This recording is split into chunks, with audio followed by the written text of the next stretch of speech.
도레미파솔! 안녕하세요. 쏘리 실험실의 쏘리입니다. 오늘은 무슨 이야기를 들려줄 거냐? 바로 꾸리꾸리해. 이 노래 다들 아시죠? 이 노래에 등장하는 구리! 구리라는 원소에 대해서 이야기를 해볼 거예요. 저한테는 이 광석 중에서 구리가 좀 하찮고 귀여운 그런 느낌이 있거든요. 아마 여러분들도 비슷한 이미지를 가지고 있을 수도 있어요. 오늘 그 오해를 한번 벗겨드릴게요. 구리는 우리 인류랑 정말 오랜 시간을 함께 지낸 금속입니다. 청동기에서 청동, 이 청동이 바로 구리랑 주석, 이 두 가지 금속을 합친 합금이거든요. 이 두 가지의 특징이 합쳐져서 훨씬 더 단단해진 청동으로 무기를 들고 서로 전쟁도 하고 농업도 발달하면서 우리가 생각하는 그 도시국가, 문명이 탄생하게 됐습니다. 이것처럼 구리는 우리의 역사 속에서 아주 중요한 순간들을 함께 했는데요. 그러면 또 다른 역사 속에서는 구리가 어떻게 쓰였을까요? 고대 이집트에서는 이 구리가 태양의 금속이라고 불렸습니다. 왜냐면 이 구리가 초기 상태를 보면은 진짜 붉고 반딱반딱해요. 그러니까 고대 이집트인들이 봤을 때는 이게 마치 태양이랑 비슷했던 거죠. 당시에 이집트인들은 태양의 신 라를 섬겼죠. 그러니까 이 구리가 우리 라님이랑 연관이 있는 거 아닐까 생각해서 태양의 금속이라고 부르고 고귀하게 모신 거예요. 그래서 이집트에서도 보면은 무기도 만들고 장신구도 만들고 이것저것 많이 만들었는데 특히나 종교 관련된 도구들을 많이 만들었습니다. 그리고 또 한 가지 신기한 사실. 지금으로부터 무려 4,000년 전에 작성된 고대 이집트의 의학서 스미스 파피루스라는 서적에 이 구리를 가지고 상처를 치료하고 물을 정화시켰다는 내용이 기록돼 있어요. 아니 근데 이 구리로 진짜로 사람을 치료할 수 있느냐? 놀랍게도 실제로 향균 효과가 있습니다. 지금도 많이 쓰이고 있어요. 이 구리가 이온, 전자를 뽕 뽑으면 구리 이온이라는 게 생기는데 이 구리 이온이 세균이랑 만나잖아요? 그럼 세균 안에 있는 효소를 죽여버립니다. 거기다가 세균은 세포막이라는 걸로 둘러싸여 있는데 이거를 부셔버리거나 기능을 저하시킵니다. 그런데 말이죠. 치료 효과를 넘어서 이 구리가 로마에서는 암살 도구로도 사용됐습니다. 이야, 이게 어떻게 가능하냐면요. 구리라는 게 사람이 어떻게 사용하느냐에 따라서 정말 천차만별로 사용되는 것 같아요. 자, 그러면 이 구리가 근래에 들어서는 어떻게 사용되고 있느냐? 바로 전기를 나를 때 사용합니다. 왜냐면 이 구리가 은 다음으로 전기가 제일 잘 통하는 물질이기 때문인데요. 이거를 조금 더 과학적인 용어, 물리적으로 표현을 하면은 전기 전도도가 높다 라고 이야기를 합니다. 우리가 금 같은 거 생각하면 금, 골드, 빠, 은, 빠 이렇게 딱 있잖아요. 모든 금속이 네모난 형태는 아니지만 이 금속의 형태 안에서 전자들이 자유롭게 돌아다닐 수 있어요. 이거를 우리가 자유전자라고 해요. 그래서 금속을 고속도로라고 생각하면 편해요. 전자들, 차라고 생각하면 되겠죠. 전자가 자유롭게 돌아다닐 수 있는 고속도로인 거죠. 전기 전도도가 높은 금속은 아주 잘 포장된 고속도로입니다. 그래서 막힘없이 쑥쑥쑥 어느 방향으로도 움직일 수 있겠죠. 근데 전기 전도도가 낮은 금속은 이제 비포장도로예요. 막 울퉁불퉁하고 여기저기 막 사고 나고 그래서 앞으로 가고 싶어도 전자가 움직일 수가 없는 거죠. 구리는 전기 전도도가 높다. 아주 잘 포장된 고속도로다. 그래서 전자가 빠르게 잘 움직일 수 있다. 이렇게 생각하시면 돼요. 그래서 간단한 실험 키트를 준비했습니다. 구리 선을 이용해서 연장을 시켜줄 거예요.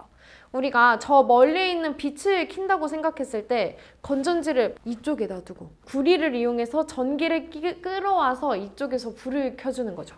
그래서 따란 이렇게 구리선을 가지고 연결을 해줬어요. 제가 구리선을 눌러주면은 뒤에 있는 LED에서 빛이 나올 겁니다. 이 구리만으로 전류를 흐르게 할 수 있는 거예요. 이게 바로 전선의 원리죠. 짠! 자, 그래서 이렇게 전기를 수송하는 구리선, 언제 전성기를 맞았냐? 바로 19세기 후반인데요. 우리가 다들 알고 있는 그 이름이 나옵니다. 발명왕 에디슨, 그리고 니콜라 테슬라.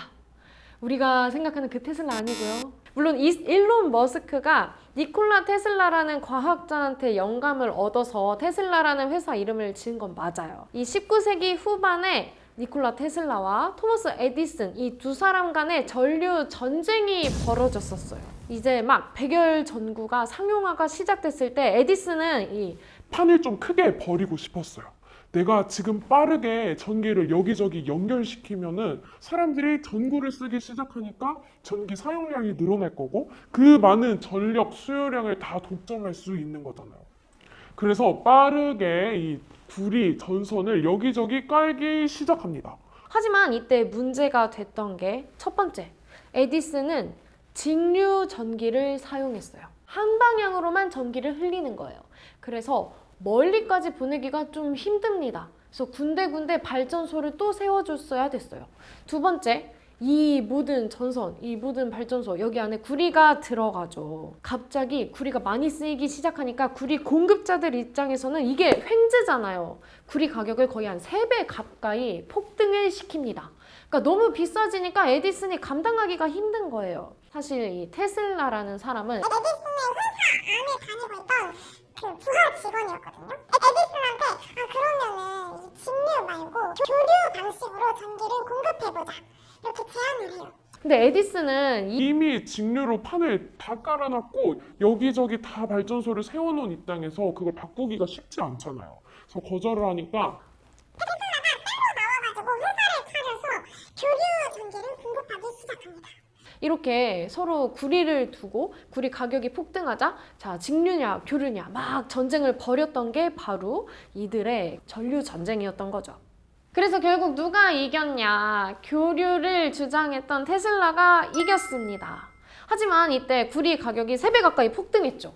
그러니까 시민들 입장에서도 이게 기회다 싶은 거예요.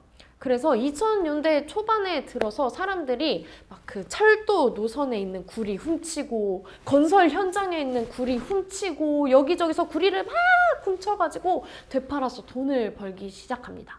그러다 보니까 영국에서는 갑자기 철도에 구리가 없어서 기차가 운송을 못한대요. 또 구리가 부족해져서 건설을 못하니까 뭐 병원도 갑자기 중단되고 중요한 관공서도 열지 못하고 이만큼이나 파급력이 커졌습니다. 구리가 얼마나 우리한테 소중한 존재였는지 얼마나 많은 인프라를 담당하고 있었는지를 생각해 볼 수 있는 거죠. 자, 그러면 이 구리 현대에는 어떻게 쓰이고 있을까요? 현대에도 물론 이런 전선에서도 많이 쓰이고 전자기기에서 특히 많이 쓰입니다. 하지만 여기서도 구리를 볼 수 있어요. 저 멀리 미국 뉴욕에 있는 이거 자유의 여신상인데요. 여러분 자유의 여신상 떠올리면은 그 청록색 동상이 딱 횃불, 금색의 횃불과 이 미국의 독립선언을 딱 들고 있는 그 모습이 생각나시죠? 사실 이 자유의 여신상이 무려 28만 톤의 구리를 가져와서 만든 작품이었습니다. 처음에 만들어졌을 당시에는 붉은색이었다고 해요.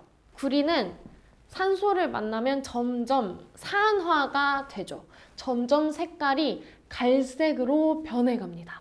그러다가 지금처럼 산화가 계속 진행이 돼서 청록색으로 변하게 된 거죠. 근데 여기서 재밌었던 사실은 이제 색이 점점 변하니까 이 제작자들이 이 화학적인 처리를 해서 다시 구리색으로 되돌리려고 했어요. 근데 오히려 시민들이 나서서 이 색을 유지하자. 이게 우리의 자유의 상징이다. 라고 주장을 해서 지금의 색 그대로 100년 가까이 유지가 되고 있죠. 이 자유의 여신상의 피부를 덮고 있는 이 녹청색이 구리 카보네이트라는 성분으로 더 이상 부식이 진행되는 것을 막아주는 부식 방지막 같은 존재예요. 그렇기 때문에 100년이 지나도 부서지지 않고 그 모습 그대로 유지가 될 수 있었던 거죠. 그리고 또 하나 재밌는 사실, 이 자유의 여신상이 구리로 이루어져서 높은 곳에 올라가 있기 때문에 무려 벼락을 300회나 맞았다고 합니다. 지금까지 살펴보니까 우리의 아주 오래전 청동기 시대부터 시작해서 뭐 태양의 금속도 됐다가 암살 무기로도 쓰였다가 전류전쟁도 펼쳤다가 뭐 사람들이 다 도둑질도 하고 지금은 자유의 상징으로서 존재를 하고 있죠. 우리의 삶에 정말 다가와 있는 구리입니다. 하찮음보다는 소중한 존재로 다시 한번 이미지를 되새기는 시간이 되셨으면 좋겠어요. 그럼 다음 시간에 또 재미있는 원소 가지고 찾아올게요. 안녕! 끝! 도레미파솔! 안녕하세요. 쏘리 실험실의 쏘리입니다. 오늘은 퀴즈로 한번 시작해 보겠습니다. 자, 가장 슬프게도 억가를 당하면서 시작했던 원소가 있습니다. 뭘까요? 자, 생각할 시간 3초 드릴게요. 1, 2, 3! 정답은 바로 니켈! 놀랍게도 니켈의 원래 이름이 쿠퍼 니켈이에요. 우리가 저번에 구리에 대한 이야기를 해봤었죠. 구리가 정말 다양한 분야에서 사용됐어요. 그러다 보니까 이 광부들의 입장에서는 광석을 캘 때 구리가 나와줘야지 럭키 비키인 거예요. 근데 당시에 이 구리랑 니켈이 겉보기로 봤을 때 정말 비슷해 보였다고 해요. 그래서 구리인 줄 알고 와 신나가지고 막 했는데 막상 가지고 나와보니까 니켈이었던 거예요. 그래서 쿠퍼 니켈이라고 이름을 지은 게 쿠퍼가 구리이고요.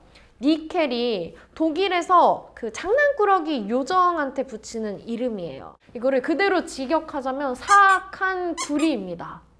아니 니켈 입장에서는 그 자기도 주기율표에서 한 자리 차지하고 있는 원소이고 나의 이름이 있는데 그 구리라는 거에 가려져서 심지어 사악한을 붙여서 부르다니 억울하잖아요. 그래서 당시에 크론스테트라는 과학자가 나서서 아 이거 뭔가 구리랑 다른 뭔가가 있을 것 같아. 철이랑 구리랑 성분이 다른 새로운 원소일 것 같아. 분석을 막 했어요. 그래서 이거 새로운 원소다! 라고 발표를 했는데 당시 사람들은 아 이거 그냥 구리랑 뭐 다른 거 합친 합금 아니냐. 그 정도로 무시를 계속 했어요. 근데 그것도 그럴 만한 게 구리랑 이것저것 합쳐서 만든 합금 종류가 정말 많았거든요. 청동도 그 중에 한 가지고요. 그래서 이게 하나의 새로운 원소로 받아들여지지 않고 그냥 합금으로 여겨졌었어요. 하지만 이 과학자분께서 계속해서 연구하고 분석해서 아 이거 니켈이라는 새로운 원소다라는 거를 끝끝내 밝혀주신 거죠. 그래서 그 당시에는 사악한 구리라는 별명을 가졌지만 다행히 니켈이라는 이름을 다시 가지게 됐고요. 또 놀랍게도 두 번째 별명이 또 있습니다. 이번에도 어김없이 등장하는 그분들, 이집트. 이집트에서는 구리랑 비슷하게 니켈을 하늘의 원소라고 불렀어요. 왜냐면은 당시에 이 이집트 쪽에 운석이 많이 떨어졌어요. 근데 이 운석 안에 철도 들어있고 니켈도 들어있고 여러 가지가 들어있는데 여기 운석에서 나온 금속들이 조금 더 단단하고 윤택이 나는 특징을 가졌대요. 그래서 이런 것들을 가지고 뭐 무기라든지 여러 가지 장신구들을 만들고 그거를 착용하는 게 약간 그 엘리트들의 문화 같은 느낌이었다고 해요. 대표적으로 쓰였던 게 그 유명한 이집트의 투탕카멘 왕의 단검인데요. 이 단검을 이제 현대에 와서 과학자들이 X선으로 쫙 분석을 했습니다. 그랬더니 니켈의 성분이 약 10%가량이 발견됐다고 해요. 그런 거를 보면은 이 왕의 단검 굉장히 중요하고 신성한 도구죠. 이거를 사람들이 그 운석을 사용해서 아 이것은 하늘에서 내려준 금속이다 라고 숭배를 하면서 왕이 주로 쓰는 물건들을 만들었던 거죠. 근데 이 하늘의 금속이라는 의미가 운석에서 왔기 때문만은 아닙니다. 2007년에 연구자들이 알아낸 바에 따르면은 별이 죽을 때 초신성 폭발이 일어나는데요. 이때 무거운 원소들이 많이 생겨납니다. 특히나 니켈의 동위 원소가 생겨나는데요. 태양에 무려 3배나 많이 생성이 된다고 해요. 굉장히 많은 양이죠. 이 니켈의 동위 원소가 방사성 붕괴를 하면서 빛을 쫙 뿜어내게 되는데 이 초신성이 밝게 빛나는 이유 중에 하나가 여기에 있는 거죠. 이런 과정 속에서 니켈은 시간이 흐르면서 철로 철로 변환이 돼요. 그리고 이런 철이랑 니켈의 혼합물이 우주 속을 떠돌아다니면서 우주 먼지랑 합쳐져서 점점 행성을 만드는 거거든요. 결과적으로는 우리도 하나의 철이자 니켈이자 우주 먼지다 라고 생각을 해볼 수 있는 거죠. 그러면 이 우주에서 많이 생성된 니켈이 현대에서는 어떻게 쓰이고 있냐? 바로 요거 동전에서 많이 쓰입니다. 우리나라는 아니고요. 미국의 5센트짜리 동전에서 많이 쓰여요. 원래는 다른 원소들이 많이 쓰였는데 미국에서 내전을 겪으면서 동전 수급량이 부족해져서 니켈로 만들기 시작했어요. 그런데 또 중간에 변화가 생깁니다. 이제 니켈을 가공하는 기술이 점점 발달하면서 니켈이 굉장히 단단해요. 합금으로 만들면 많은 것들을 만들 수 있기 때문에 군사 무기에 많이 사용이 됩니다. 그러니까 지금 이 니켈을 가지고 동전을 만들 때가 아니었던 거죠. 이제 세계대전을 겪으면서 니켈 이거 동전에 사용하지 마라. 다 긁어와가지고 무기를 만들 때 사용하는 거죠. 그래서 놀랍게도 이 니켈의 빈자리, 동전의 빈자리를 구리가 채우게 됩니다.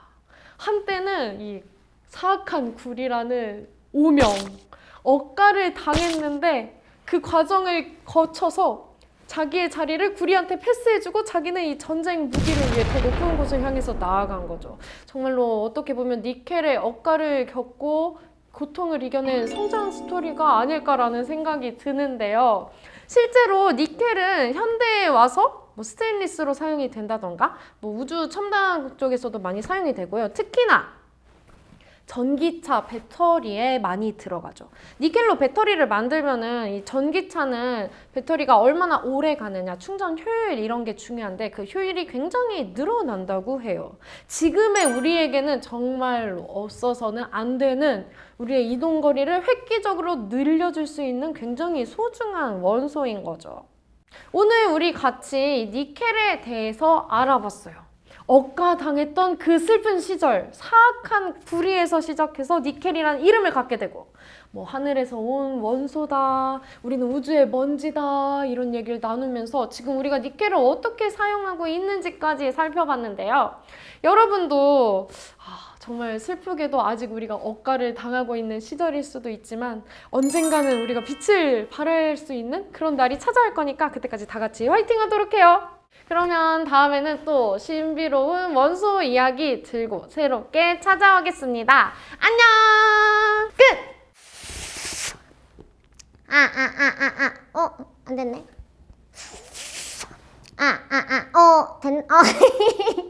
도레미파솔! 안녕하세요, 여러분. 소리의 실험실의 소리입니다. 제 목소리가 왜 이렇게 됐냐고요? 따란! 헬륨을 마셨기 때문이죠. 오늘은 많고 많은 원소들 중에서 헬륨에 대한 재밌는 사실 3가지를 알려드리겠습니다. 첫 번째! 헬륨을 마시면 목소리가 이렇게 이상하게 변하죠. 왜 그럴까요? 우리가 공기를 마시고 다시 목으로 내뱉으면서 소리를 내게 되는데요. 이때 공기가 목 안에 있는 성대를 진동을 하고 지나가게 돼요. 근데 우리가 공기보다 훨씬 더 가벼운 헬륨을 마시게 되면은 이 헬륨이 가볍기 때문에 속도가 붙는 거죠. 헬륨은 무게가 4g/몰 정도 되고요. 우리가 평상시에 마시는 공기는 대부분이 질소, 14g/몰의 질소로 이루어져 있어요. 거의 3-4배 가까운 차이가 나는 거죠. 그만큼 이렇게나 속도가 슝 빠른 헬륨이기 때문에 목을 지나갈 때 엄청난 속도로 성대를 흔들고 지나갑니다. 영상을 보실 때 1.5배, 2배 이렇게 보다 보면 제 목소리가 이상해지죠. 이것처럼 속도가 빨라지기 때문에 목소리가 더 높아진 채로 여러분의 귀에 닿게 되는 거예요. 이 목소리가 마치 오리의 목소리 같다고 해서 우리가 도날드 덕 효과라고 부르거든요. 가볍게 마시고 즐기는 정도로만 써야지 과하게 마시면은 질식사가 올 수도 있어요. 헬륨의 진실 2번째, 끝말잇기를 한 방에 보내버릴 수 있다. 자, 저한테 아무거나 제시어 줘보세요. 소리, 이리듐, 닭다리, 리튬. 끝났죠? 또 다른 거? 규소, 오, 과학적인 거 나왔는데요. 소듐. 자, 이렇게 륨, 듐, 튬까지 같은 단어로 끝나는 이 원소 이름들은 끝말잇기를 할 때 아주 한방 단어로 써버릴 수가 있습니다. 그 중에서 헬륨도 뒤에 륨이 붙어서 더 이상 할 말이 없는 한방 단어죠. 그런데 놀라운 사실, 이 륨, 튬 단어들은 대부분이 금속입니다. 그러면 저는 이 금속을 마신 건가요? 다행히도 헬륨은 금속이 아닙니다. 그런데 과거에는 사람들이 이 헬륨을 금속으로 착각했었다고 해요. 왜냐면 이 헬륨이 지구에서 먼저 발견된 게 아니라 저 멀리 있는 그 태양 빛에서 먼저 발견이 됐거든요. 그러니까 우리가 지구에서 발견됐으면은 이거를 막 분석도 해보고 나눠보고 막 녹여보고 이것저것 해볼 텐데 저 멀리 있으니까 정체를 제대로 알 수가 없었던 거죠. 때는 1868년 한 과학자가 저 하늘을 올려다보면서 태양빛을 관찰을 했어요. 일반 태양빛은 이렇게 빨주노초 파남보 색깔을 다 가집니다. 그런데 개기일식 태양이랑 달이 겹치는 그 순간에 코로나 빛을 관찰을 하면 태양빛의 영향이 줄어들어서 무슨 금속이 있는지를 알 수 있어요. 똑같이 이 빨주노초 파남보 스펙트럼을 펴보면 이 원소가 먹어버린 빛을 제외한 그 부분들만 스펙트럼으로 보이게 되는 거죠. 그래서 어떤 위치에 어떤 색이 나타났느냐에 따라서 우리가 어떤 원소가 위치하고 있구나라는 걸 예측할 수 있어요. 그런데 그 과학자가 당시에 노란색 선을 발견합니다. 나트륨을 관찰할 때 똑같은 비슷한 위치에 노란색 선이 나와요. 위치가 조금 다르니까 나트륨이랑 비슷한 원소인 거는 같은데 뭔지는 모르겠어. 그러니까 일단은 대충 금속이라고 생각을 하고 태양에서 왔으니까 헬리오스 거기에 금속을 뜻하는 륨을 합쳐서 헬륨이라고 일단 이름을 지은 거죠. 그러니까 우리가 헬륨을 끝말잇기 한방 단어로 사용할 수 있었던 거는 옛 과학자들이 금속으로 오해해준 덕분이었다. 이렇게 생각할 수 있습니다. 그런데 더 놀라운 사실은 이 헬륨이 금속이라는 게 사실일 수도 있는 거죠. 최근에 나온 연구들에 따르면 엄청나게 강한 압력을 주면은 헬륨이 금속처럼 움직일 수도 있다고 해요. 금속처럼 움직일 수 있다는 게 뭐냐? 전기가 잘 통할 수 있다는 거죠. 이걸 어디에 쓸 수 있냐면요. 우리가 저항 없이 움직이게 할 수 있는 초전도체 분야에 활용을 할 수 있고 또 고압, 굉장히 큰 압력이 존재하는 곳이 바로 행성의 중심부죠. 이 금속 헬륨의 움직임을 연구해서 행성 내부가 어떻게 구성되어 있는지를 우리가 또 연구를 해볼 수 있는 거죠. 과거의 잘못된 발견이 오늘날에는 또 새로운 발견으로 이어질 수가 있답니다. 헬륨의 진실 세 번째, 헬륨이 떠나가고 있습니다. 헬륨은 아까 말씀드렸듯이 굉장히 가볍죠. 그래서 지구에 존재하는 헬륨들이 다 우주로 떠나가고 있어요. 사실 우주는 대부분이 수소랑 헬륨으로 이루어져 있어요. 수소가 약 75%, 나머지가 헬륨으로 이루어져 있는데요. 근데 수소 같은 경우에는 지구로 들어왔을 때 뭐 탄소랑 합쳐져서 탄소 화합물이 된다든지 아니면 산소랑 합쳐져서 물이 된다든지 다른 형태로 지구에 남게 되는데 이 헬륨은 굉장히 독립적인 친구라서 다른 원소랑 반응을 안 해요. 그러니까 헬륨 혼자서 고고히 있다가 가벼워져서 우주로 떠나버리는 거죠. 그나마 지구에 있는 이 천연 가스들에서 헬륨이 발견되긴 합니다. 근데 더 큰 문제는 점점 고갈되고 있죠. 그런데 이 헬륨을 우리가 지금 반도체에도 쓰고 우주항공 장비 쪽에도 많이 쓰고 있거든요. 굉장히 그 고차원의 기술이 필요한 곳에 헬륨이 많이 쓰이고 있는데 다 사라지고 있는 거예요. 그래서 한때는 미국의 매사추세츠, 캘리포니아, 뉴욕 등 일부 지역에서 이 헬륨을 다른 용도로 사용하는 걸 금지하기도 했어요. 이 헬륨 풍선을 불어서 날려 보내다가 얘가 터지게 되면은 이 잔해물이 막 전선에 걸려서 사고가 나기도 하고요. 또 그대로 막 바다에 떨어지거나 길거리에 떨어져서 쓰레기가 되기도 하거든요. 물론 지금은 금지하고 있지는 않지만 우리가 한 번쯤은 생각을 해봐야 하는 거죠. 이렇게 여러분에게 보여드리기 위해서 한 만큼 저는 여기까지만 헬륨을 사용하고 더는 안 쓰려고요.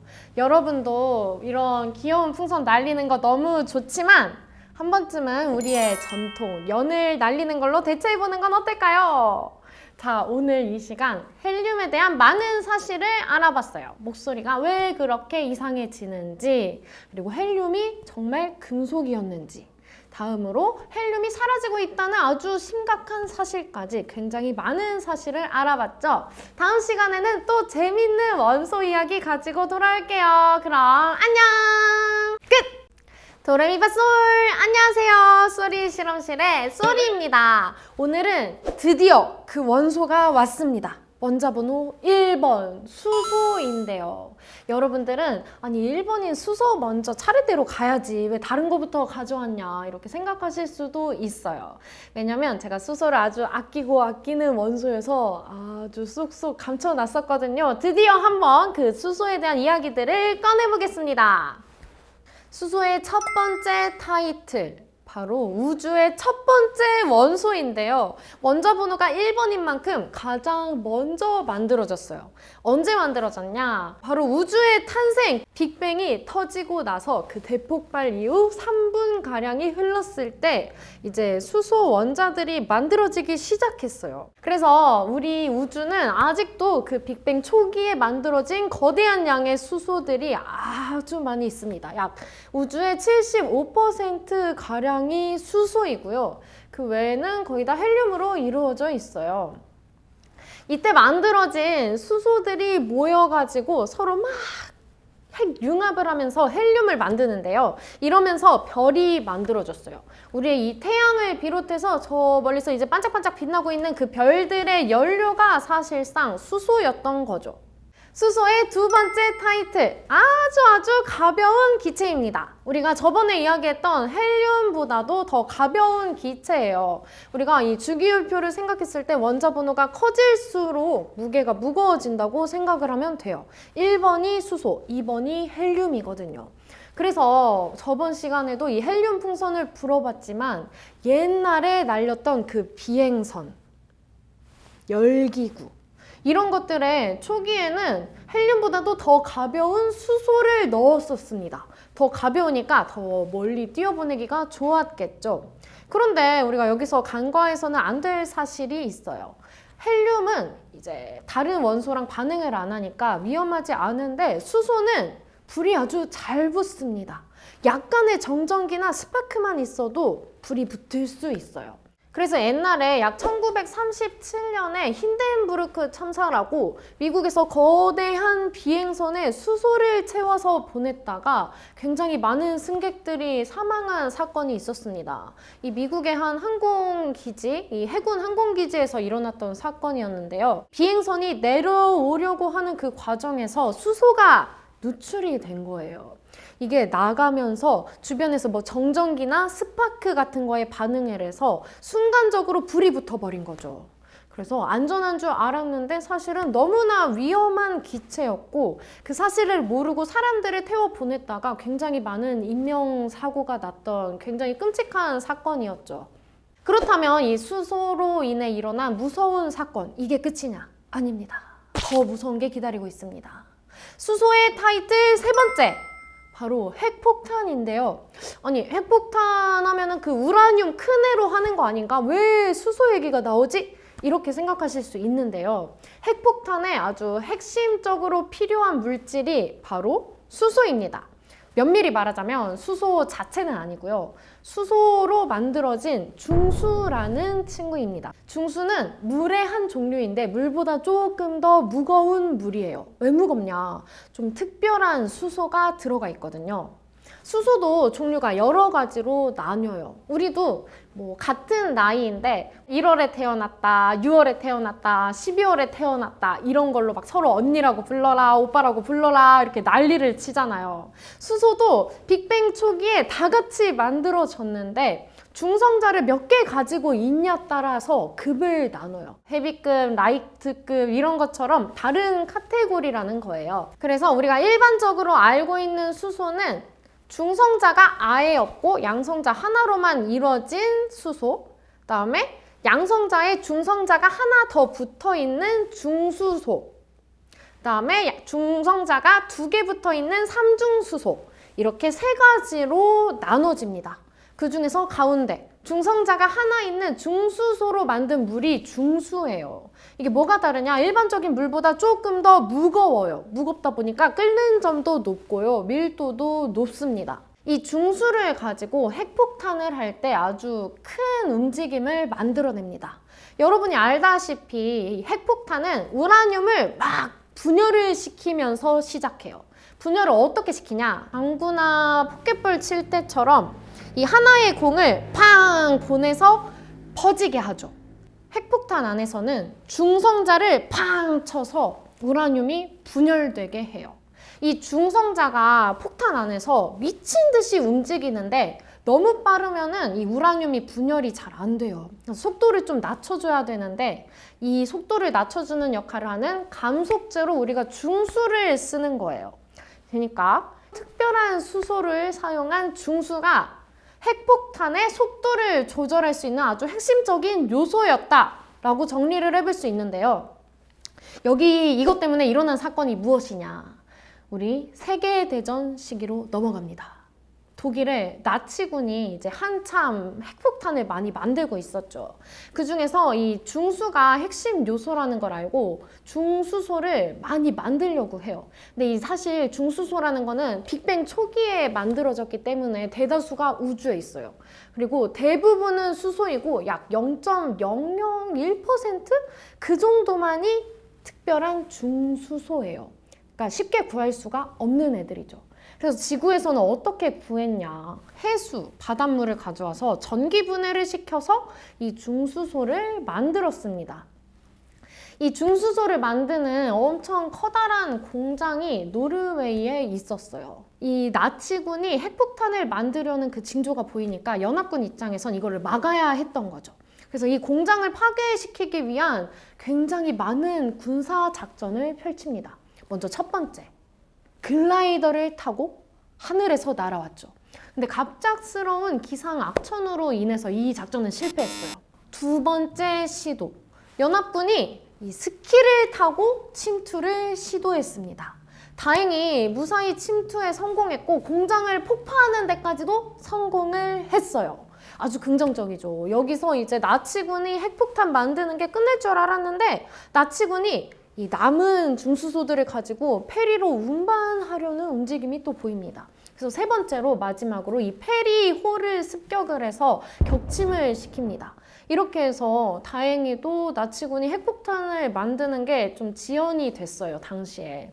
이 정도로 수소가 세계의 정세를 바꿀 수 있을 정도로 큰 역할을 했습니다. 이 이야기는 영화 영웅의 5일이라는 영화에서도 나와 있어요. 그래서 혹시나 더 자세한 내막이 궁금하시면 그 영화 보시는 거를 추천드릴게요. 자, 그러면 우리가 수소에 대해서 안 좋은 사고들, 위험하게 쓰인 사례들을 봤죠. 마지막 네 번째 타이틀, 우리의 미래 에너지입니다. 다행히도 요즘은 이 수소가 핵폭탄으로 개발되고 있는 게 아니라 다양한 수소 전지, 수소 연료로 개발이 되고 있습니다. 석탄이라든지 다양한 연료들이 환경오염을 많이 야기하니까 좀 환경오염을 줄일 수 있는 친환경 에너지로서 수소 전지가 대두가 되고 있는 건데요. 이것처럼 이 수소라는 같은 원소를 가지고 누군가는 세계를 없애버릴 수 있는 끔찍한 기술로, 누군가는 미래를 살릴 수 있는 아주 깨끗한 기술로 발전시키기도 하는 거죠. 사실 저는 이 미래에 대한 희망이 더 크다고 생각해요. 우리가 나중에 수소를 가지고 핵융합 발전을 할 수도 있고 수소 전기차가 마음껏 세상을 돌아다니는 그 미래가 올 수도 있지 않을까요? 그래서 물론 이 어두운 과거가 있었지만 이 경험을 발판 삼아서 더 멋진 일들이 마음껏 일어날 수 있기를 바라겠습니다. 그러면 다음 주에는 또 재미난 원소 이야기 들고 찾아오겠습니다. 안녕! 끝! 도레미파솔! 안녕하세요. 쏘리 실험실의 쏘리입니다. 오늘은 어떤 원소를 다뤄볼 거냐? 우리가 매일같이 들이마시는 바로 산소입니다. 이렇게나 고마운 산소인데 지구의 초기 상태에서는 무려 독성 물질로 알려졌었다는 사실! 이 이야기는 무려 46억 년 전 지구로 돌아갑니다. 지구가 처음 만들어졌을 그 당시 지구의 대기는 산소가 없었어요. 그러다 보니까 산소로 호흡을 하지 않는 무산소 생명체들이 지구에 살고 있었죠. 무산소 생명체라고 하니까 뭔가 무시무시할 것 같고 외계인일 것 같고 좀 이상한 상상을 하실 수도 있는데 그냥 이 조그맣고 귀여운 박테리아들이었어요. 이 생명체들은 산소로 호흡하지 않았고요. 광합성도 하지 않았습니다. 그리고 주로 메탄이나 황화수소, 암모니아 같은 화합물들로 에너지를 만들었죠. 그런데 약 25억 년 전 아주 큰 사건이 발생합니다. 바로 시아노박테리아라는 아주 작은 미생물이 생겨난 건데요. 얘는 광합성을 해서 산소를 내뿜는 특징을 가졌습니다. 그러니까 그동안은 광합성을 안 해서 대기 중에 산소가 없었는데 이 작은 생명체가 태어난 후로는 대기 중에 산소가 만들어지기 시작한 거죠. 이게 쌓이고 쌓여서 무려 20년이 아니라 20억 년이 지나고 나자 대기 중에 산소 농도가 굉장히 높아지게 됩니다. 약 40%가량이 산소였다고 해요. 이거를 우리는 산소 대폭발 사건이라고 부릅니다. 이렇게 점점점 산소가 축적되자 기존에 있던 무산소 생명체들한테는 산소가 오히려 독으로 작용하기 시작했습니다. 왜냐면 이 산소라는 애는 반응성이 굉장히 좋아서 세포 내부로 들어가면 단백질 합성을 방해하고요. 막 세포 벽 때려 부시고 난리를 칠 수 있습니다. 그러다 보니까 이 원래 있던 무산소 생명체들이 살 수가 없었겠죠. 산소가 별로 없는 깊은 바닷속, 심해라든지 땅 깊은 곳, 이런 곳으로 도망을 가서 살게 됩니다. 사실상 대부분이 멸종됐거나 사라졌다고 볼 수 있는 거죠.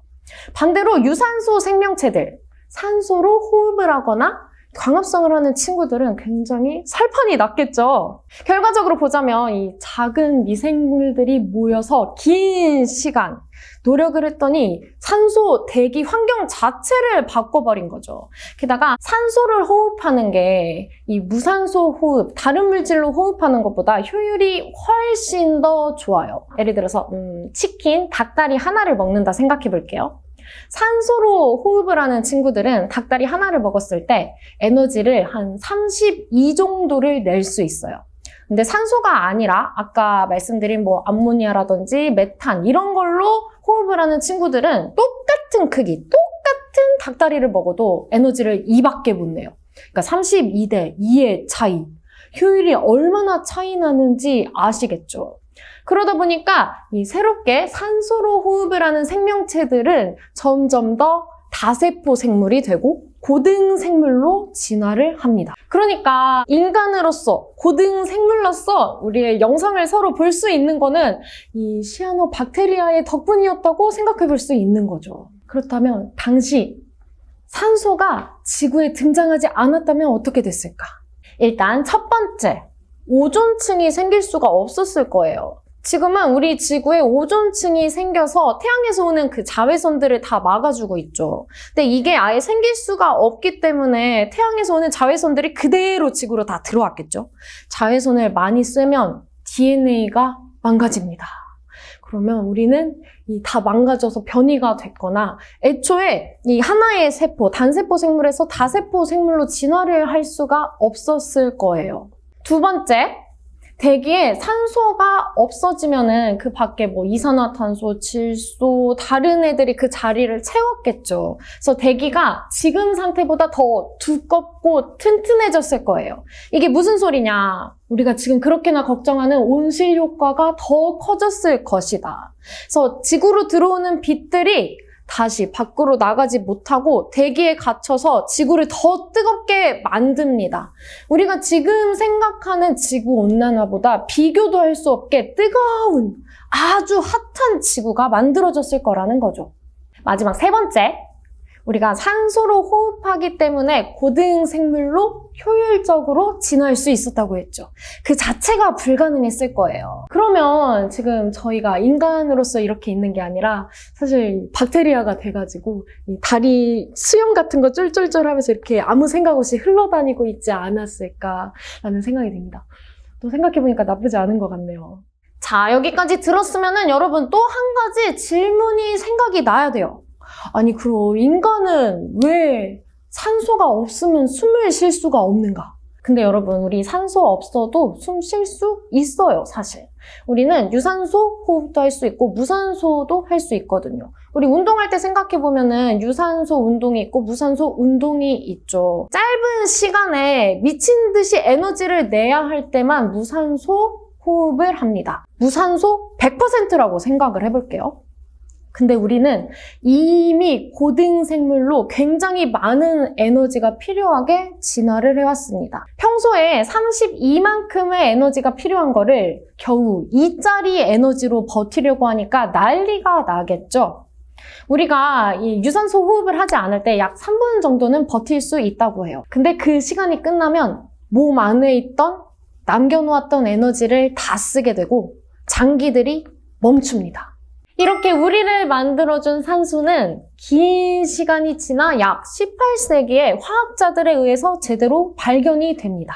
이 뭔지 모를 물질이 불을 잘 붙게 하네? 그래서 초기에는 불공기라고 불렀대요. 여러저런 동물 실험도 해보고 하다가 아, 이 물질이 이 동물들 호흡하는 데도 도움을 주는구나. 또 다른 물질들이랑 반응시켜보니 산화를 시킬 수도 있구나. 이렇게 세 가지 특징을 발견하고 마지막으로 산소라는 이름이 붙게 돼요. 여기까지는 아마 여러분들이 정말 다들 알고 있는 산소의 특징일 거예요. 근데 여기서부턴 아마 다들 모르셨을 이야기. 두둥. 사실 산소는 종류가 무려 3가지나 있습니다. 우리가 저번에 수소 이야기하면서 동위원소를 알아봤죠. 이 중성자가 몇 개 있느냐에 따라서 산소도 동위원소가 3가지로 나눠집니다. 우리가 가장 잘 알고 있는 그 보통의 산소는 중성자가 16개 있고요. 그 다음에 17개 있는 산소, 18개 있는 산소, 이렇게 총 3가지가 있습니다. 앞으로 산소 16짜리, 산소 17짜리, 산소 18짜리 이렇게 3개로 부를게요. 먼저 산소 16짜리는 가장 흔해요. 그러면 이 산소 17은 뭐냐? 중성자 17개짜리 산소는 자연계에서 0.04%밖에 존재 안 할 정도로 굉장히 희귀한 원소입니다. 이 산소 18개, 중성자 18개짜리는 지구상에서 약 0.2% 정도가 존재해요. 근데 이 산소 18, 욕 아닙니다. 중성자 18개짜리 산소가 오늘의 바로 핵심이에요. 산소 16짜리, 산소 18짜리 이 2개를 비교해 볼게요. 둘 다 수소랑 만나면 물이 되겠죠? 근데 산소 16짜리로 만들어진 물이랑 산소 18짜리로 만들어진 물이랑 무게가 달라요. 당연히 18짜리가 더 무겁겠죠? 그게 무슨 말이냐? 얘네를 다 섞어놓고 끓인다고 했을 때 16짜리가 훨씬 더 빨리 날아가요. 빨리 증발하는 거죠. 그리고 18짜리가 제일 마지막에 날아가겠죠. 그럼 이거를 지구의 기후로 생각을 해볼게요. 온도가 높은 여름, 뜨거운 여름, 아니면 요즘 같은 이 지구 온난화 시기에는 온도가 높다 보니까 이 산소 16짜리가 더 빨리 하늘로 올라가겠죠. 물이 돼서 올라가겠죠. 그러면 반대로 18짜리는 아직 증발되지 못해서 이 땅 지상에 있는 바다나 강, 호수 이런 물에 많이 남아있을 거예요. 비가 되어서 내려오는 상황을 생각해 볼게요. 마찬가지로 위에 모여있는 16짜리랑 18짜리들이 떨어질 건데 이번에는 무거운 애들 먼저 18짜리가 먼저 떨어질 겁니다. 자, 정리하자면 온도가 뜨거울 때는 하늘에는 16짜리가 많고 바닥에는 18짜리가 많는 이 양극화 현상이 일어나겠죠. 그러면은 날씨가 추울 때는 어떨까요? 증발이 잘 안 되겠죠? 그래서 이 16짜리도 하늘로 올라가지 못하고 바다나 강 같은 물에 많이 모여있게 됩니다. 그래서 우리가 물의 성분에서 16이 몇 개 있고 18이 몇 개 있는지 이 비율을 알면은 그 온도가 어땠는지를 역으로 추정을 할 수 있는 거예요. 이걸 어디서 할 수 있느냐? 바로 빙하입니다. 사실상 사람들의 손길이 닿지 않는 곳이죠. 그러니까 이 빙하에는 그 시대의 순수한 물이 얼려 있다고 생각할 수 있어요.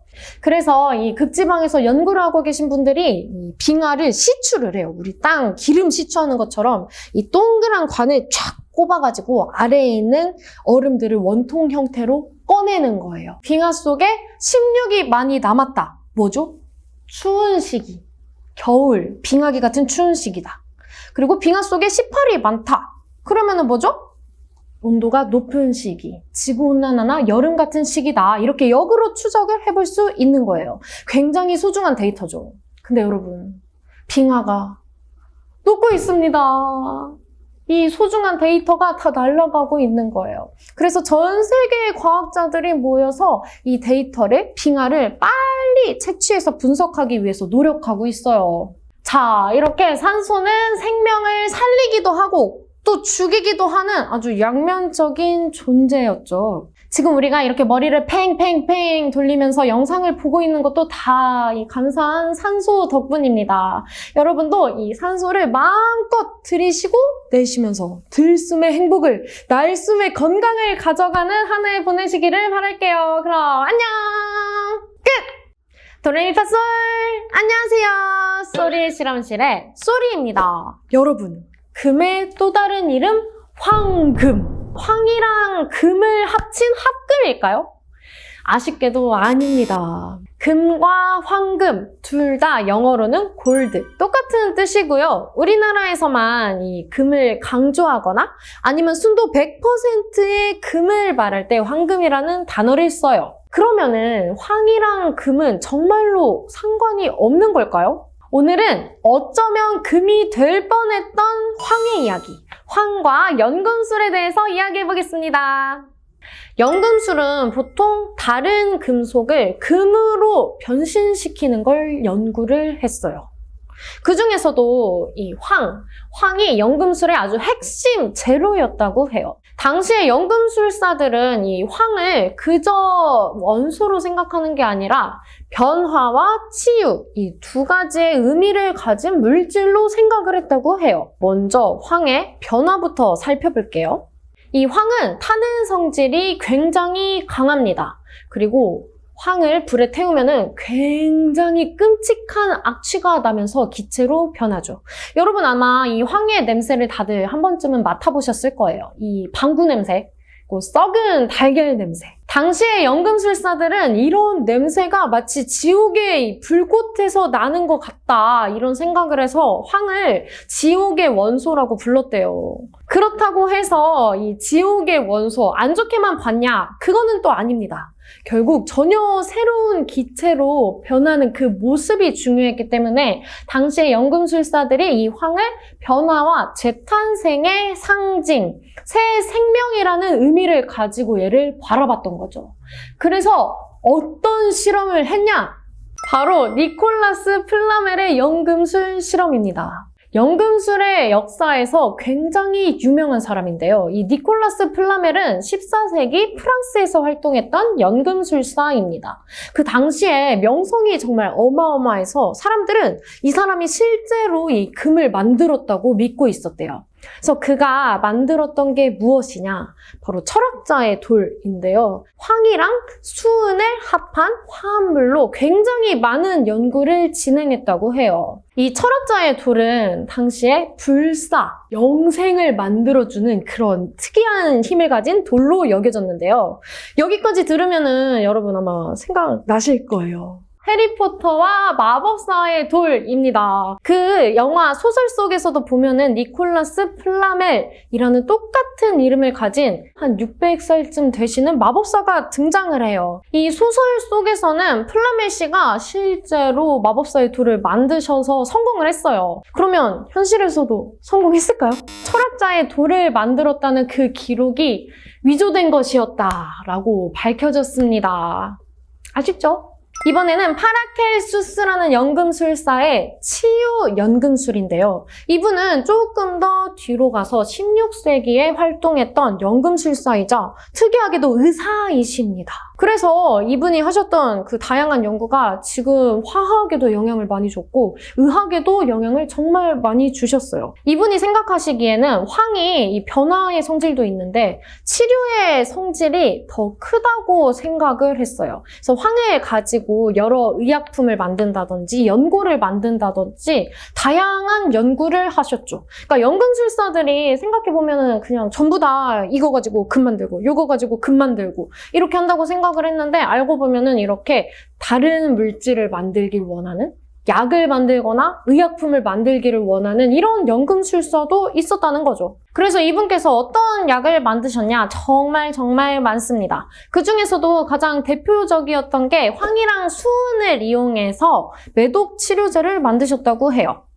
그런데 당시에는 매독 치료제로 유창목이라는 나무를 썼습니다. 저 멀리 신대륙에서 수입을 해와서 쓰고 있었는데요. 근데 이 파라켈수스가 보기에는 연구를 막 해보니까 유창목이 매독에 효과가 없어. 그래서 자기가 새로 집필할 이 책에 유창목은 효과가 없다. 그리고 내가 연구를 해보니 황이랑 수은을 합한 이 치료제가 훨씬 더 효과가 있다. 이런 내용을 쓰려고 했어요. 그러니까 출판사에서 안 냅니다. 이거 책 못 냅니다. 이렇게 거절을 해요. 당시에 굉장히 부자 가문이었던 푸거라는 가문이 있었습니다. 저기 신대륙에서 유창목을 대규모로 수입해와서 효과가 없는 걸 알면서도 당시에 의사들을 포섭해서 매독 치료제로 팔고 있었던 거죠. 근데 새롭게 나온 책에서 이거 효과 없다고 말하면 어떻게 되겠어요?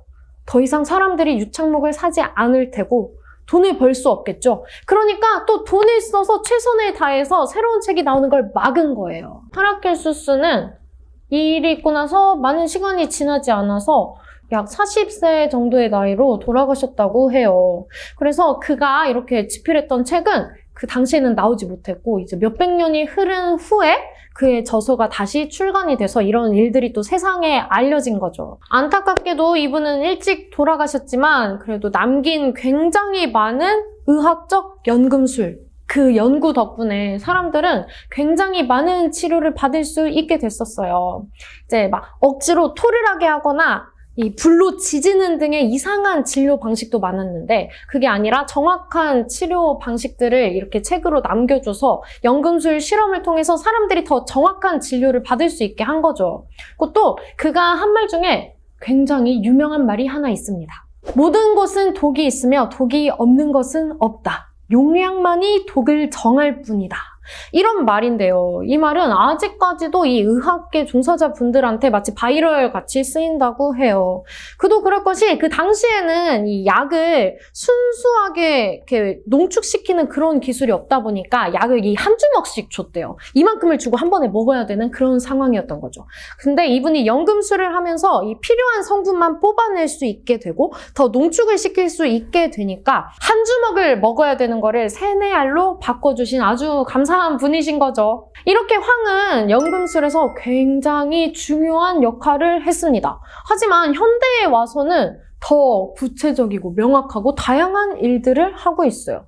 예를 들면은 고물을 만들 때 경화를 하기 위해서 사용되기도 하고요. 다양한 비료를 만들 때도 사용됩니다. 의약품에도 정말 많이 쓰여요. 피부 질환을 치료할 때도 쓰이고 심지어 암을 치료할 때도 쓰입니다. 이렇듯이 연금술이라는 게 우리가 지금 알고 있는 과학적인 지식들로 들여다보면 정말 이 뜬구름 잡는 소리예요. 하지만 당시 이 연금술사 분들이 했던 그 연구 하나하나가 생각해보면 지금 우리가 배우고 있는 화학, 의학 이런 것들의 기초가 되는 연구들이었거든요. 그러니까 반대로 생각해보면은 지금도 우리가 느끼기에 이거 가능할 리가 없는데? 라고 생각하는 과학적인 이론들이 있어요.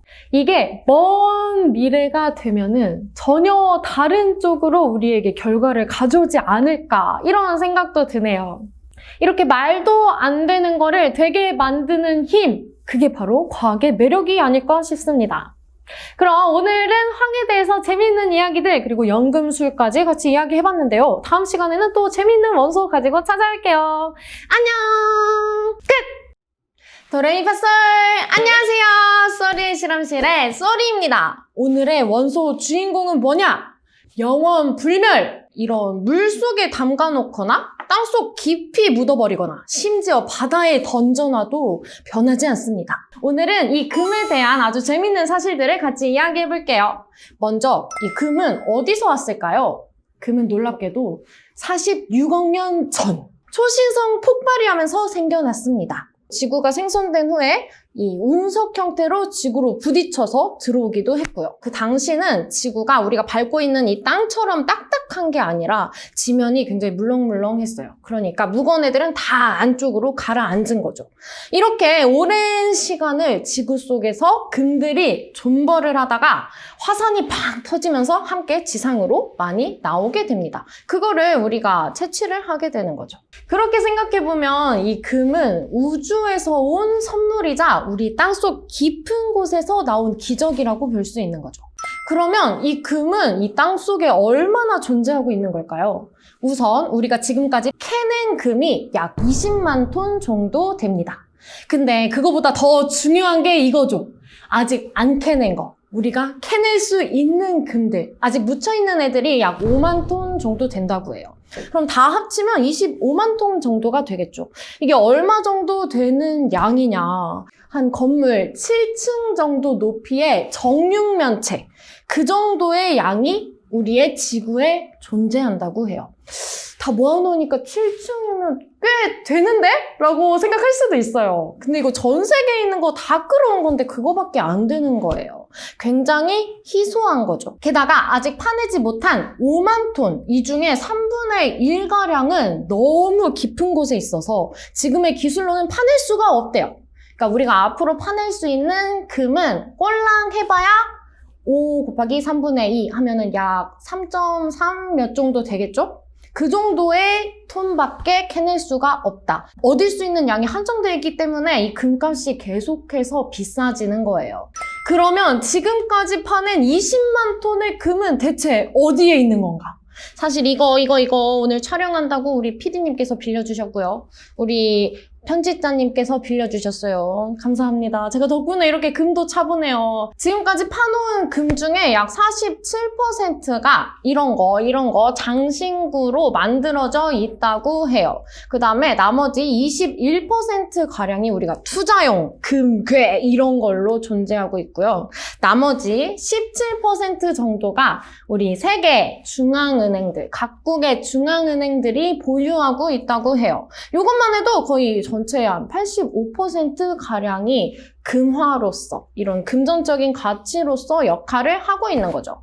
그러면 이 나라들 중에서도 어느 나라가 가장 많이 가지고 있는가? 자, 여기에 이렇게 쓸 수 있게 딱 그래프 띄워주셨겠죠? 이쪽하면 이쪽에. 자, 한번 봐볼게요. 차트를 보면 1위, 미국이 무려 8천만 톤 이상을 가지고 있습니다. 이야, 다른 2위 나라들이랑 비교했을 때도 차이가 정말 많이 나요. 우리나라는 저 아래, 여기 바닥에 36위를 차지하고 있고요. 약 104톤의 금을 보유하고 있다고 해요. 미국에 비하면 좀 작아 보이긴 하지만 또 104톤이 꽤나 큰 양이긴 하죠. 그럼 나머지 15%는 어디에 있냐? 사실 이게 포인트입니다. 어디 있냐면요, 바로 요런데, 그리고 요런데, 전자제품이나 의료기구, 그다음에 각종 산업에서 금이 사용되고 있어요. 아니, 그 비싼 금을 사고 파는데 쓰는 게 아니라 뭐 이런 핸드폰에 넣는다고? 이렇게 생각할 수도 있는데요.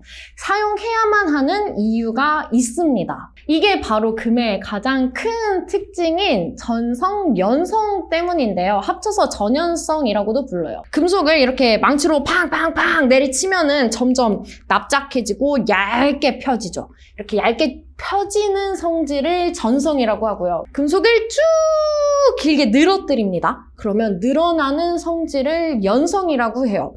금속은 우리가 보통 가공을 해서 다른 형태로 만들어서 사용을 하잖아요. 그래서 전성과 연성이 좋은지, 이게 금속의 성질을 굉장히 좌우해요. 금은 이 중에서도 탑티어다. 금이 이 성질이 얼마나 좋냐? 일단은 전성, 금이 이 새끼손가락 손톱만큼 있을 때 이 조그만 양을 열심히 피잖아요? 무려 100제곱미터까지 펴낼 수 있습니다. 30평대 아파트의 바닥을 전부 다 금으로 깔 수 있는 양인 거죠. 다음은 연성, 1g만 있어도 무려 3km까지 늘릴 수 있습니다. 3km면은 63빌딩의 무려 12배입니다.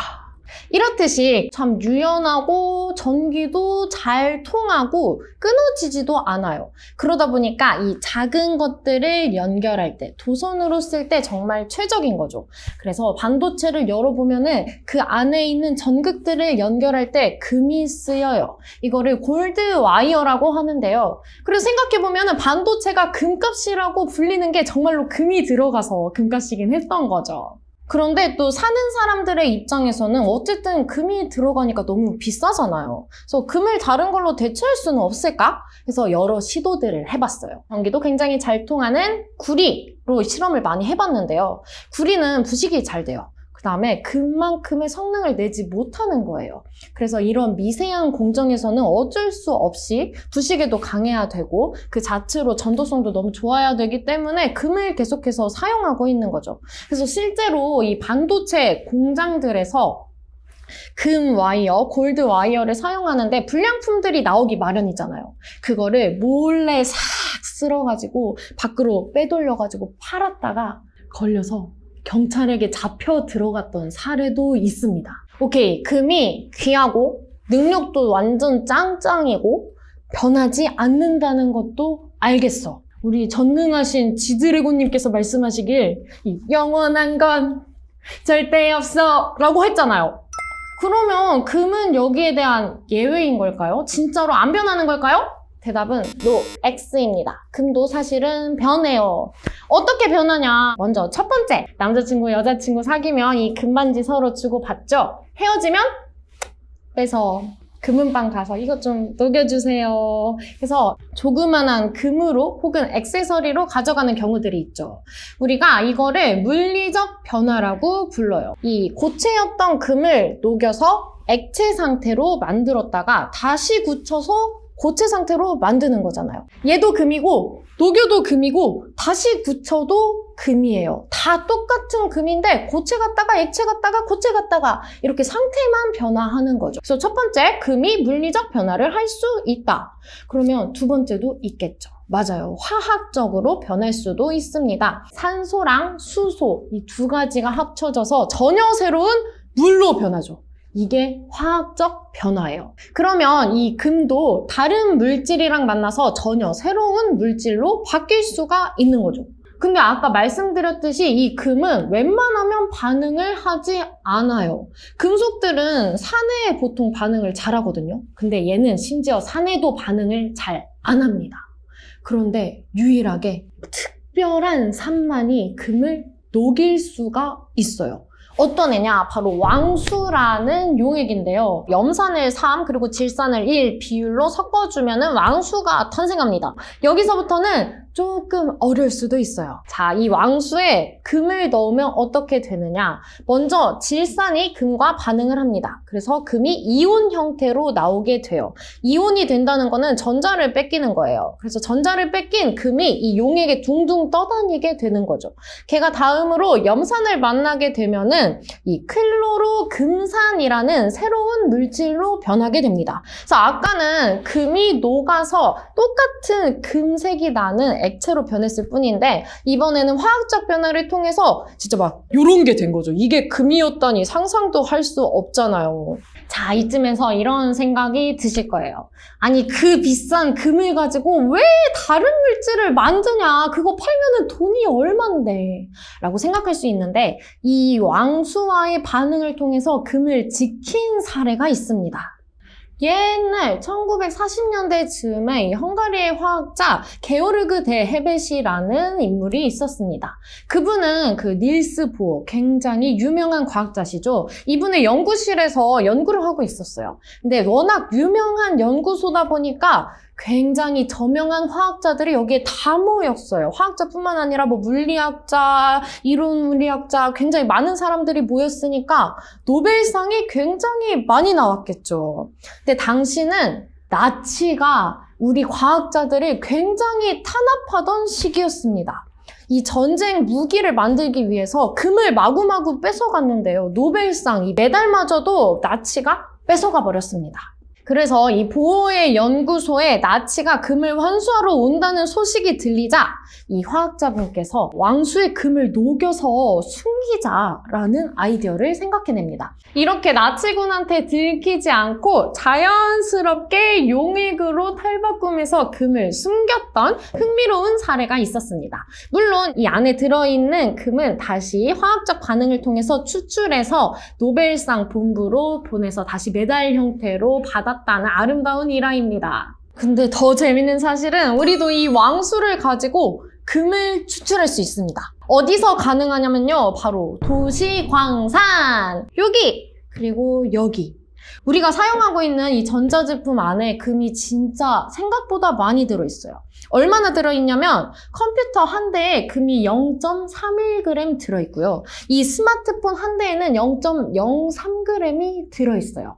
즉, 이 스마트폰을 1톤을 모으잖아요? 금을 300g이나 얻을 수 있습니다.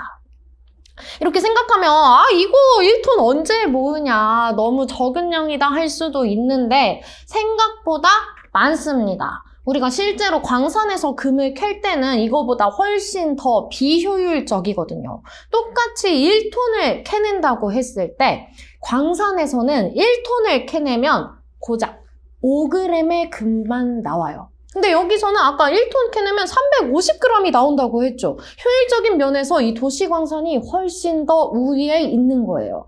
그래서 얘네들을 다 분해해보면은 안에 이런 전자판들이 나올 텐데 거기 보면은 금색 선들이 있어요. 걔네가 대부분 금입니다.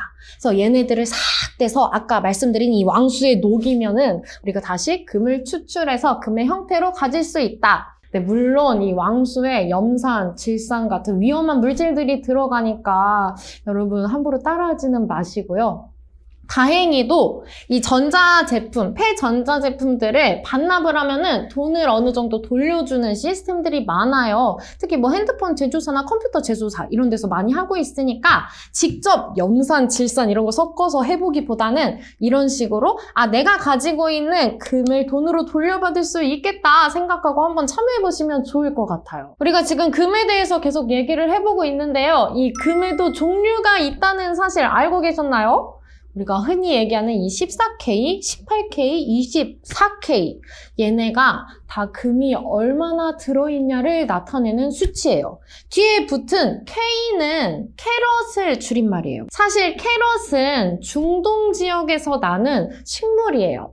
이 식물 나무의 열매를 캐럿이라고 부르는데 이 열매가 항상 재보면 거의 비슷한 무게로 재진대요. 약 1.25g이라고 하는데 이 캐럿 열매가 무게를 측정하는 척도가 된 거죠. 당시의 성인 기준으로 성인이 한 손 깊이 이 캐럿 열매를 움켜쥐었을 때 평균적으로 24개가 쥐어졌대요. 그래서 그 당시의 사람들은 이 캐럿 한 주먹이랑 소금을 교환하고 한 주먹이랑 뭐 쌀을 교환하고 이런 식으로 물밀 교환을 했기 때문에 24K라는 게 상징적이 된 거죠. 그래서 지금도 이 금을 보면은 24K가 순도 100% 가장 순수한 금을 의미해요. 그래서 이 캐럿은 생각해보면 이 전체 무게에서 금이 차지하는 비율이 얼마나 되는가를 뜻한다고 생각하면 돼요. 예를 들어서 14K는 계산해보면 58.5% 정도가 나와요. 그래서 우리가 이런 금 장식품을 샀을 때 뒤에를 보면은 숫자가 있거든요. 여기도 보면은 585라고 적혀 있는데 이게 58.5%다. 이게 그래서 14K라고 역추산을 해볼 수도 있는 거죠. 그렇다면 24K는 정말 순수하게 금만 100% 있는가? 아닙니다. 우리가 보통 99.9%라고 얘기를 하는데요. 금을 아무리 순수하게 정지하고 또 걸러내도 불순물이 0.1%는 들어가기 마련이에요. 그래서 우리가 통상적으로 99.5% 이상의 순도가 되면은 24K라는 명칭을 붙여요. 그리고 마찬가지로 그 사이에 있는 단위들 뭐 10K, 15K, 20K 이런 것들도 있기는 한데요. 그래도 산업에서 자주 쓰이는 14K, 18K만 살아남았다 라고 보시면 돼요. 왜냐면 이 14K보다 낮아지면은 순도가 그만큼 낮아진다는 소리죠. 그러면 이 장신구로서 금의 가치가 없다고 판단을 해요. 마찬가지로 18K보다 높아지잖아요? 금의 성질 중에 하나가 굉장히 무릅니다. 변형이 잘 돼요. 그래서 장신구 이렇게 막 귀걸이 껴놨는데 휘었어. 팔찌가 막 동그랬는데 물렁물렁해졌어. 그러면 안 되잖아요. 이렇게 장신구로서의 형태를 잃어버릴 수 있기 때문에 장신구는 보통 18K까지 사용을 하고 그보다 더 올라가면 이제 24K 금괴로 보통 이용을 하는 거죠. 그래서 우리가 생각해보면은 이 올림픽 메달 받으면 금메달 진짜 금인지 확인해보려고 이렇게 물어보잖아요. 이빨 자국이 남나 안 남나. 이게 금의 무른 특성을 확인하기 위한 거예요. 근데 사실은 이 금메달이 순금 100%가 아니라고 합니다. 약 6g 정도의 금밖에 안 들어있다고 해요. 그래서 실제로 물어도 그냥 딱딱하기만 하겠죠.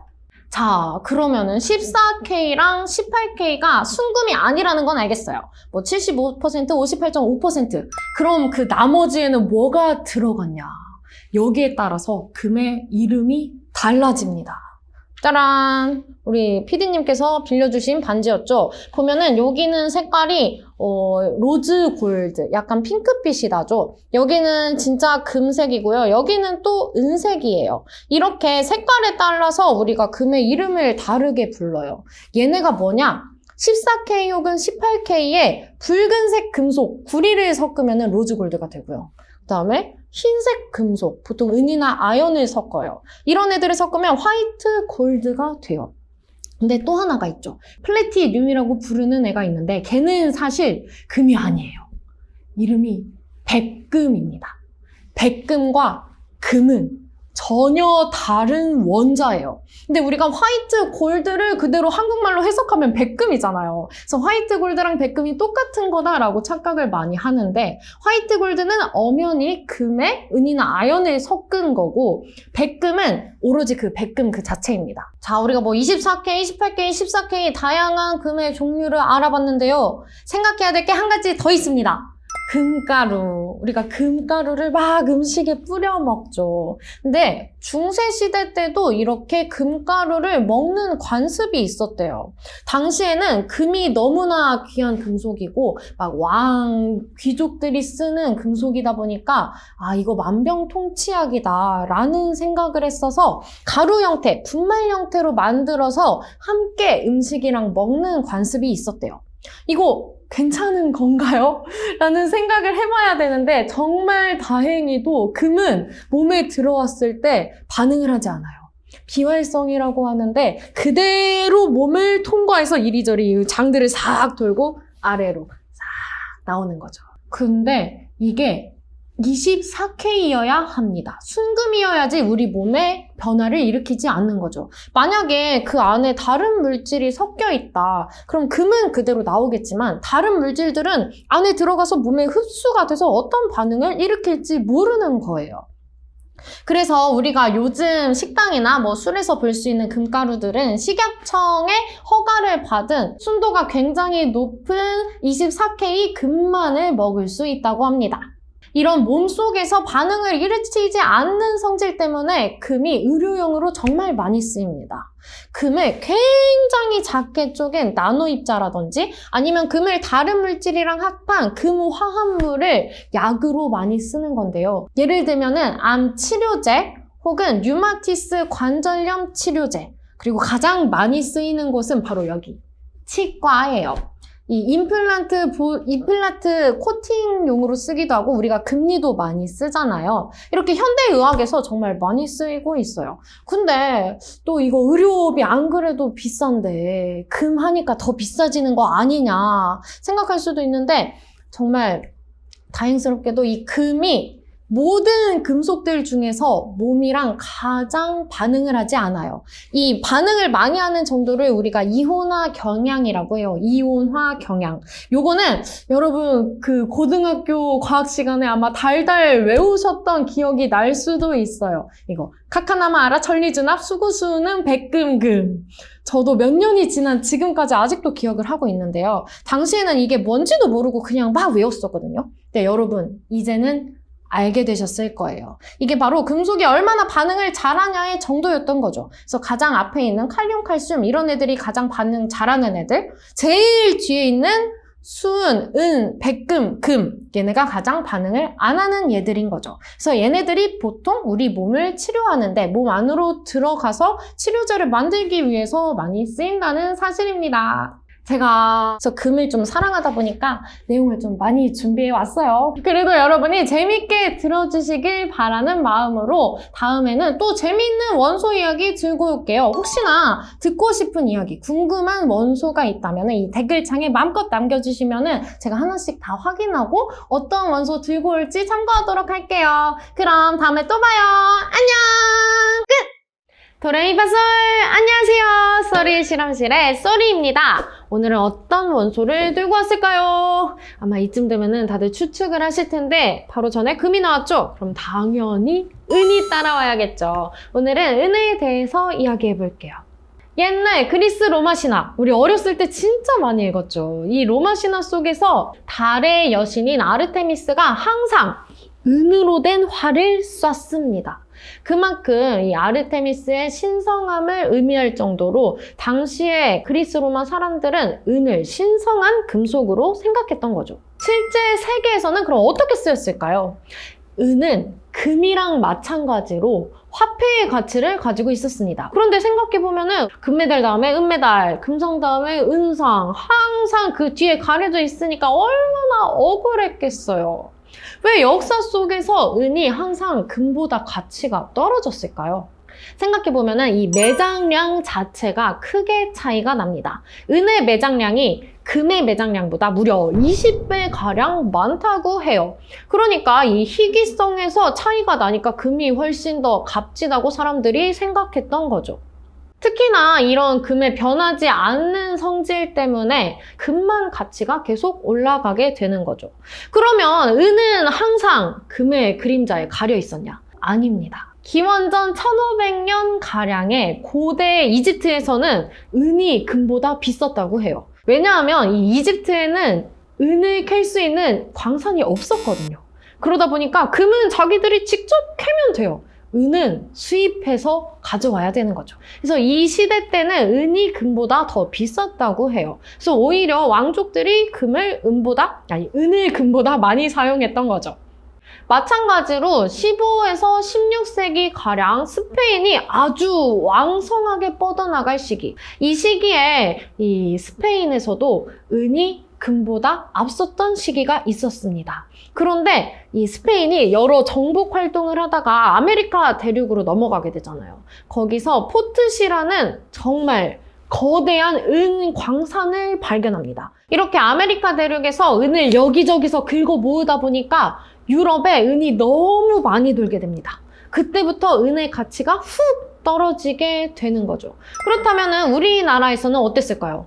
정말 신기하게도 우리는 은행이라는 단어를 쓰죠. 여기서 은이 이 은이에요. 돈을 의미하는 한자가 금이거든요. 그럼 금행이 더 맞을 것 같은데 왜 은행이냐? 여기에 대해서 많은 속설들이 있습니다. 그 중에서 가장 유력한 이야기, 이 스페인 제국에서 은을 마구 수입할 시기에 중국에서도 은을 사용해서 거래를 하기 시작했어요.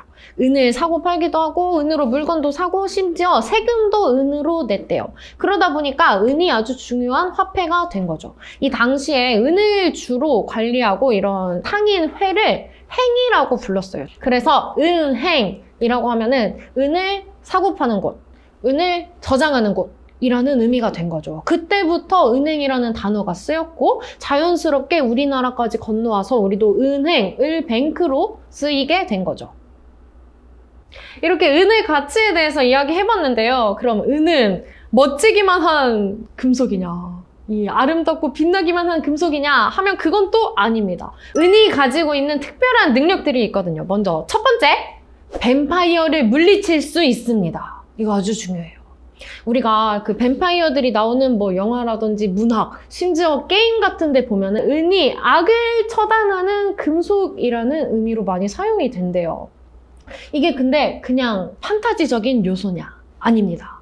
과학적인 사실이 숨어 있습니다.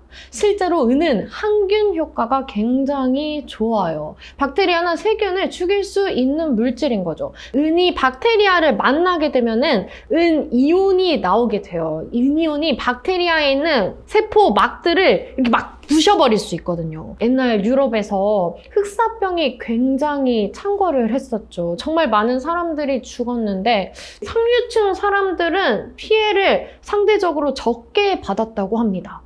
왜냐? 그들은 은식기를 많이 썼거든요. 음식을 통해서 들어오는 박테리아나 세균을 막을 수가 있었던 거죠. 그래서 당시에 유럽에서는 이 은수저를 물고 태어났다라는 말이 있었대요. 그때부터 쓰였던 말이었던 거죠. 이런 은의 항균 능력 덕분에 요즘에도 의료용으로 많이 사용이 되고 있어요. 예를 들면 이 치아를 교정했을 때 그 안에 들어가는 접착제로도 사용을 하고요. 그다음에 우리가 상처가 났을 때 혹은 외과 수술을 받았을 때 이 상처를 봉합할 수 있게 드레싱을 하잖아요. 거기도 은 성분이 들어간다고 합니다. 마지막으로 우리가 바르는 향균 크림에도 은이 들어간대요. 자, 은이 가진 특별한 능력 두 번째, 독사를 막을 수 있습니다. 우리가 그 조선시대를 배경으로 한 드라마라든지 문학 작품을 보면은 그 임금님이 수라상을 먹기 전에 은수저로 독이 들었나 안 들었나 확인을 하죠. 이렇게 독사를 먼저 캐치할 수 있는 능력이 있습니다. 이게 어떻게 가능하냐? 아까랑 마찬가지로 항균 효과를 내는 거냐? 이번에는 조금 다릅니다. 은이 황과 만나서 황화은이 되기 때문인데요. 황화은이 색깔이 검정색이에요. 그래서 음식 속에 있는 황이랑 만났을 때 색깔이 변하는 걸로 독이 들었는지 판단을 할 수 있는 거죠. 그러면 이 조선시대 때 사용했던 독이 황인 건가요? 그것도 아닙니다. 당시에는 비소라는 물질을 이 독으로 많이 사용을 했어요. 조선시대 때는 이거를 특히 비상이라고 불렀는데요. 아마 드라마 많이 보신 분들은 비상이라는 걸 들어보셨을 수도 있어요. 근데 비소의 특징이 황이랑 진짜 친해요. 얘네가 좀 짱친이에요. 그래서 비소를 캐려고 보면은 항상 황이랑 붙어 있어요. 황화 비소 이런 형태로 우리한테 오는 거죠. 근데 조선시대 때는 얘네를 정제할 수 있는 기술이 없으니까 그냥 그대로 독으로 쓰는 거예요. 임금을 암살하려고 몰래 비소를 탔는데 사실은 황까지 같이 탔다. 그래서 은수저로 캐치를 할 수 있었다. 이 비소를 먹어도 바로 죽지는 않습니다. 사약도 비상으로 만들었는데요. 우리가 영화나 드라마에서 봤을 땐 마시자마자 바로 피 으악 하면서 죽어야 되잖아요. 근데 그게 아닌 거죠. 한 1시간에서 2시간은 흘러야지 천천히 죽는 거고, 심지어 비소가 들어간 독약을 16잔을 마셔도 안 죽는 사람들이 있었대요. 그럼 반대로 생각해보면 김이상궁이 먹는다고 바로 죽었을까요? 한두 시간 뒤에 죽는다면 그 사이에 임금님이 밥을 다 먹었으면 같이 죽겠죠. 그러니까 이 정확하게 이 독이 들었는지를 알기 위해서 은수저가 정말 간절했던 거죠. 그럼 이 은수저만 있으면 우리도 독사를 피할 수 있는가? 은수저가 있어도 모든 독을 피할 수는 없습니다. 딱 황에 관련된 독 한정만 알아낼 수 있어요. 다른 독에 대해서는 아무리 은수저를 찔러 넣어봤자 반응하지 않습니다. 그래도 그러면 황이라도 알아낼 수 있으니까 다행 아닌가? 라고 생각하실 수 있는데요. 계란에도 황이 들어가거든요. 또 우리가 자주 사용하는 식재료 곳곳에 들어있습니다. 그래서 이 황으로 독이 들어있는지를 확인하려다가 괜한 오해를 불러일으킬 수 있는 거죠. 실제로 조선시대 때 이제 임금님 수라상 먹기 전에 은수저로 확인을 하잖아요. 근데 계란 요리가 나왔다. 근데 수저가 검게 변해버려가지고 애꿎은 그런 요리사 분들만 처형을 시켰던 그런 슬픈 일이 있었다는 일화도 있습니다. 그러면 이렇게 요리를 하다가 변해버린 은수저를 버려야 되냐? 이거 그래도 나름 비싼 건데 아깝잖아요. 제가 다시 은으로 되돌릴 수 있는 방법을 알려드릴게요. 진짜 간단해요. 냄비에다가 알루미늄 호일을 깔고요. 그 위에 물 붓고 소금 붓고 숟가락 넣으면 끝! 끝! 굉장히 간단하죠. 이거를 끓이게 되면은 점점 은수저에 있는 검은색이 사라지는 거를 보실 거예요. 은수저에 붙어있던 황이 알루미늄으로 옮겨가는 건데요. 우리가 전에도 이야기했던 금속의 이유나 경향, 카카나마라, 천리주남, 수구수는 백금금에서 보면은 알루미늄이 은보다 앞에 있습니다. 그 말은 즉 알루미늄이 은보다 반응성이 높은 거죠. 그래서 은한테 붙어있던 황을 가져가 버리는 거예요. 우리가 오늘 이렇게 은에 대해서 다양한 거를 알아봤죠. 다음 시간에는 더 재밌는 원소를 들고 찾아오겠습니다. 여러분도 혹시 궁금하신 원소가 있으시다면 여기 아래 채팅창에다가 마음껏 남겨주시면은 제가 싹 보고 다음 주제 정할 때 참고하도록 하겠습니다. 그러면 다음 시간에 만나요. 안녕! 끝!